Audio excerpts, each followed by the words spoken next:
All right. So Danny Lee, who starred as Davey mentioned in City on Fire and The Killer and Mighty Peking Man, also stars in my pick, which Davey just mentioned, 1975's Inframan, which is Oops. really only has one giant monster in it, but it is loaded with rubber monster suits, and the movie is a total hoot. I do have the import Blu-ray. I couldn't find it, so you guys could track that down. But it's the movie's a blast. It's basically like Davey mentioned, is it's a Chinese ripoff of Ultraman, and they do mention, especially in the trailers, how Ultraman is made from the wonderful world of bionics, because of course everybody remembers how fucking huge the Bionic Man was in the 70s. So the movie came out in 75, but it takes place in the far distant future of 2015.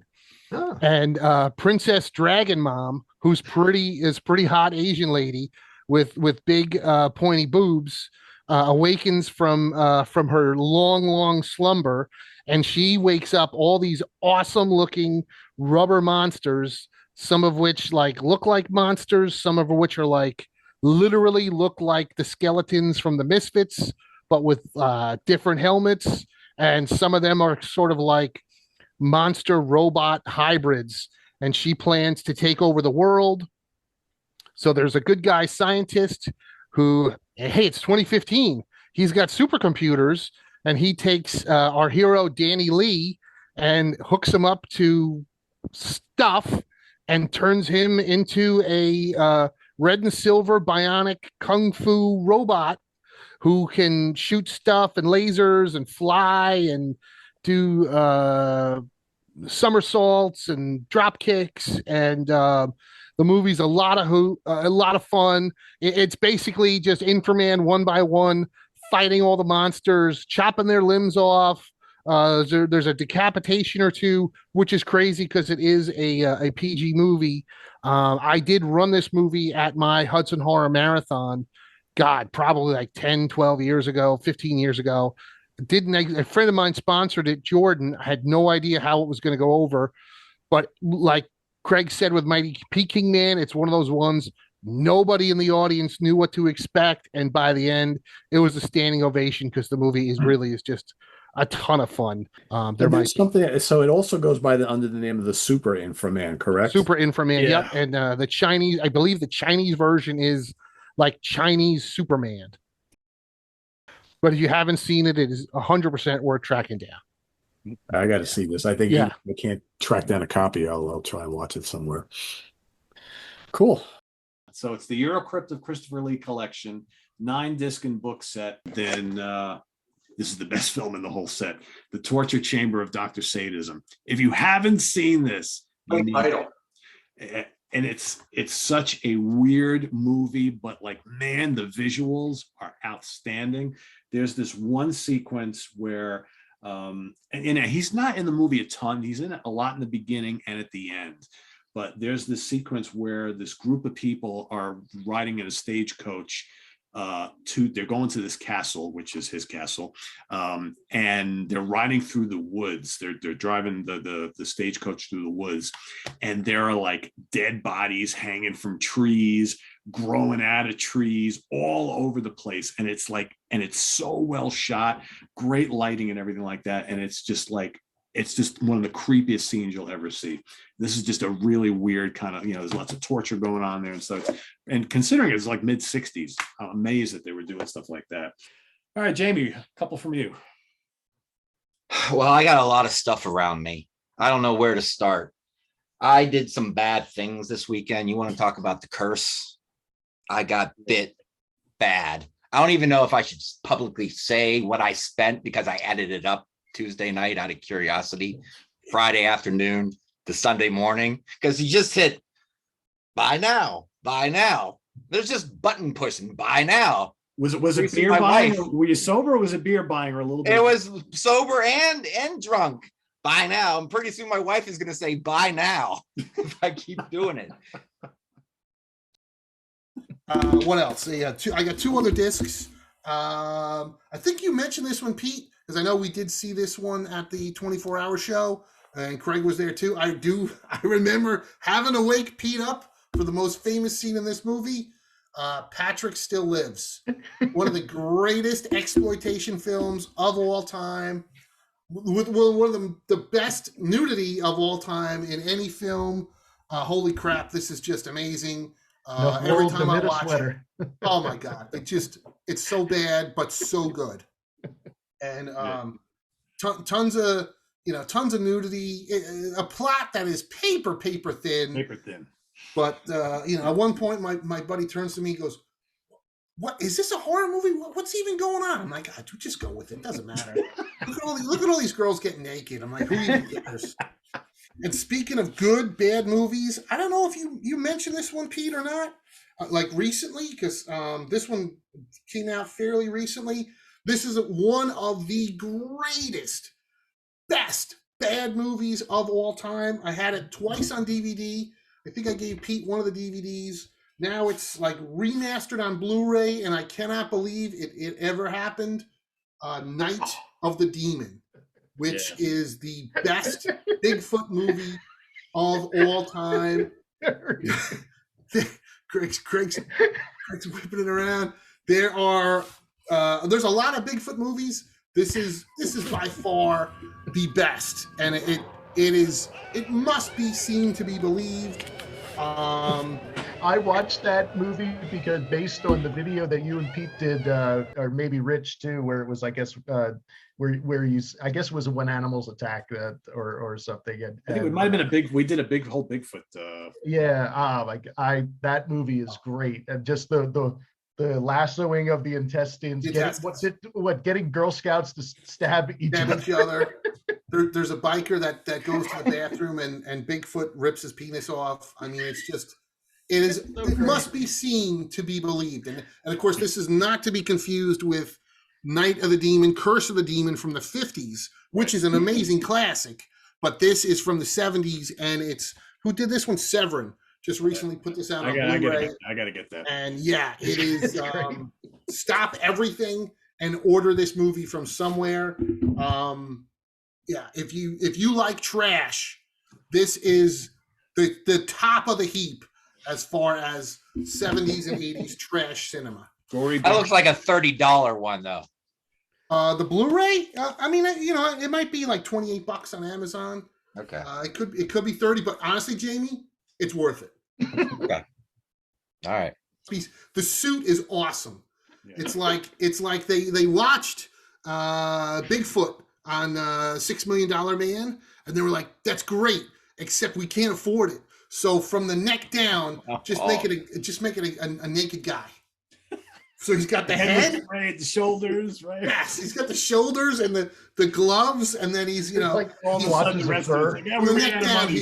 He's Randy Macho Man Savage in like red tights or something. I mean, it's so like Universal with the Wolfman, right? It's like, no, we only have enough for the head and the hands, so let's just put a long sleeve shirt on him. Even though during the transformation scene he was wearing a wife beater, right? Right. Okay. Totally. But yeah, 5 stars. 5-star trash cinema. 70s? Is that 70s? Yeah, this is like late 70s. 78? Yeah, it could be. Let's see if I can see the year. I don't know if it says it. Back to you, Chris. Okay, I got 2 more. I rewatched. I had the disc a while. Probably haven't seen it in about 10 years. The movie, and man, I mean, I just love it. Coffee with Pam Grier, her star making film from 1973. This is the Arrow Blu-ray because there's a ton of extras. The US Blu-ray doesn't have any extras. But man, it's awesome. If you haven't seen it, I mean, it's basically a revenge flick and a blaxploitation movie, directed by Jack Hill, who did Spider Maybe and Switchblade Sisters, The Big Dollhouse, The Big Birdcage with Pam Grier. But this was her first major starring role. It was a huge hit, and I mean, she's just fucking awesome in it. I mean, there's car crashes and explosions and people getting run over and drugs and boobs and violence and completely politically incorrect, but unbelievable. Pam Grier's acting is really solid. You know, the parts where she's like crying over her sister who became a heroin addict and all. I mean, I'm actually watching and going, all right, I know this movie is filled with boobs and violence, and this is why it was not, Academy Award nominated material. But man, Pam Grier's performance is killer. This and Foxy Brown are her two best of the old movies for sure, and I just love it. I'm just rewatching it again. I was like, holy smokes, this movie just kills it. I've never seen it. Never, You're kidding. never saw it. No. Have you ever seen Foxy Brown? Oh yeah, that's great. Okay, Yes. all right. Yeah, I mean, Coffee is very, very similar. Foxy Brown, I think, is a little more slightly cartoonish, but still, along the lines. Coffee's a little grittier, I think, but they're both great flicks. She looks amazing in it, and it's just a fun ride. And God, I think it's like 90 minutes or so. It's so just runs so fast, but hits everything in blaxploitation. Getting put down by the man and revenge and drugs, and I don't know how many people get run over in this movie. It's so funny. The first one is a brand new one. I think it came out like maybe a week or two ago. I've actually watched it twice in the last week or week and a half because it's great. This is the new who put this out? I think it's Severin Films. Is it? No, I'm sorry, Synapse Films. Oh, Synapse. Just put out the new deluxe Blu-ray of an unbelievable horror exploitation classic called Massacre at Central High. If you haven't seen this, and Pete, you never saw this one, right? I've never seen it. No. All right, next time we'll have to get you over to my place and we'll watch it. I think you'll like it. But anyway, the thing is with this movie, it's sort of toes the line in between a horror movie and an exploitation movie. And it stars Andrew Stevens and this other guy, I can't remember his name, but he's in a ton of stuff from the 70s. And they were friends in, I guess, grade school. And then they meet up again in high school. And when they were in this other school, they were the kids who, took care of the bullies. But so, of course, one by one, the bullies start to get knocked off. But that's only the first half of the movie.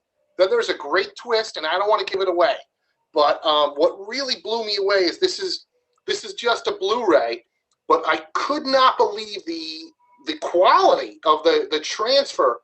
Completely blew my mind. It's never looked as good as it does now. It's a great flick. It's totally underrated. A lot of people, I'm sure, have not heard of it. It's definitely a 70s cult classic, but I watched it twice, and I would totally be up for watching it again soon. And Massacre at Central High. It's got some gore. It's got some great nudity. There's only 3 girls, and they're all gorgeous, and they all get naked. One of them is Rainbow Smith, who was a 70s cult icon, and she was in Lamora and Revenge of the Cheerleaders and The Incredible Melting Man. And it's just a really, for a low budget 70s horror movie. It's just really well done. But yeah, it's just it's a fast moving. You never get a minute to breathe. It just barrels along, and it keeps you guessing. Even until the end, you're like, where is this going? But it's a good little flick. And of course it ends, and I'm like, well, you can see why they never did a sequel because there's nowhere to go. Like this was the story. But really well done little movie, and hopefully more people will catch on to it. I mean, like with my Hudson Horror Show, I would have loved to run this, but we never found anybody that had a 35 millimeter film print.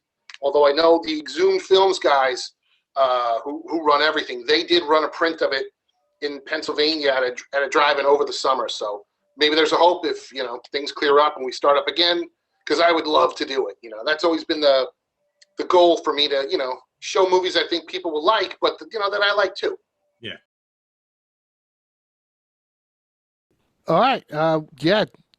Davey pretty much summed it up. That's his number 1 is my number 2. Just squeaks under the original. I love Blood from the Mummy's Tomb.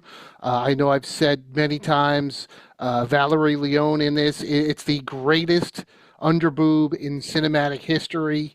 It's just she's just amazing to look at without sounding creepy at all. Like whenever she is on screen, it's like just totally commanding presence. She's great in the whole dual role. I like the reincarnation thing. Exactly what Davey said. This movie is so different from the rest of the franchise, and it really is crazy that it's a mummy movie where the mummy is this hot broad and there's no fucking mummy in bandages. Yeah. I mean, other than that one very bit at the end. Yeah. Yeah. Yeah, so I absolutely recommended. Highest recommendation is, I wouldn't say it's top five Hammer or anything, but for me, it's a real gem. It's a hidden gem, like Dr. Jekyll and Sister Hyde or Hands of the Ripper, one of those kind of, or even The Lost Continent, which I've got a lot of time for. And because it's standalone, you don't need to see the first three, obviously, so you can just jump straight to this one, folks. If you haven't seen it, please do. It's fantastic. So my number two that I went with, which might be the muddiest movie ever ever filmed, I went 1966's Django, the movie that made Franco Nero an international star, and really, really entertaining movie. Tight 90 minutes as well. No fat or flab really in this. This is the original Say Hello to My Little Friend, I think, movie where Nero plays the mysterious Django dragging a coffin across what has to be the muddiest terrain I have ever seen filmed, and to a neutral town that is sort of that is the Midway Texas border town, but you don't know what Django's real motives are or anything, or why he's in this town. He has a quick draw and a quick wit and everything. Who I know or who I don't is no concern of yours. What do you say we prepare him for his burial?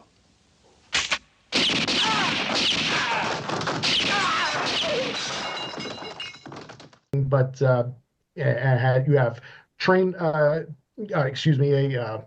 gold robberies, shootouts, mud wrestling with prostitutes, mud wrestling, and some really over-the-top violence for 1966. I mean, this movie was banned in Great Britain, I think, until the early 90s because of some of it. And you can see where there's at least a couple parts that Tarantino lifted wholesale for at least for Reservoir Dogs, one particular scene involving an ear, and just a great really entertaining spaghetti western directed by Sergio Corbucci, who also did another fun movie, I think that same year, called Navajo Joe, which is a lot of fun if you can, as long as you can get past that Burt Reynolds is playing a Native American. But the movie itself is a lot of fun. But yeah, Django is great.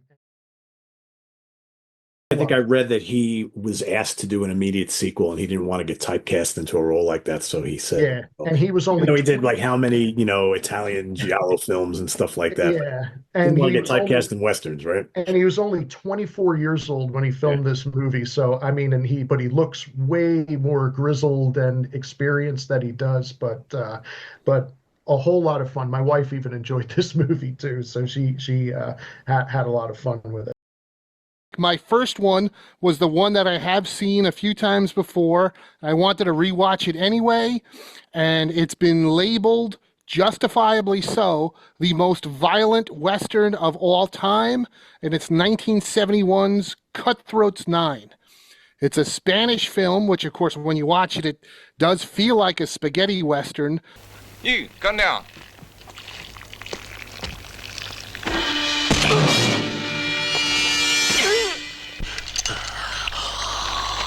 But it's from Spain, so I guess it's more like a rice and beans Western or something. I don't know.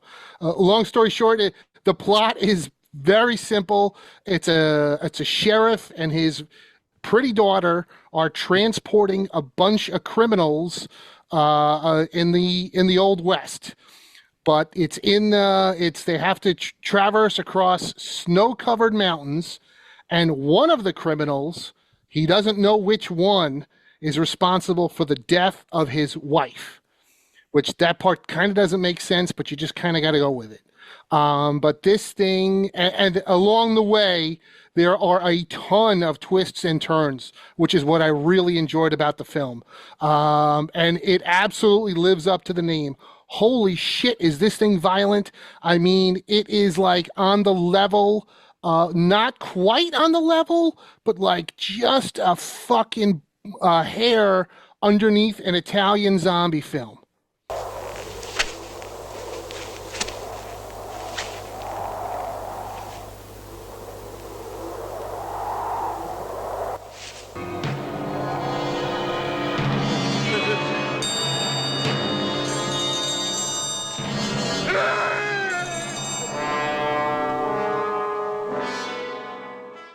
I mean, we're talking people shot in the eye, people shot in the head, limbs being hacked off, throats being cut, arterial sprays, rapes, people being burned alive, several people being disemboweled and having their intestines pulled out. I mean, this thing is fucking brutal. What I year was this remember made in? What year? 1971. Wow. Okay.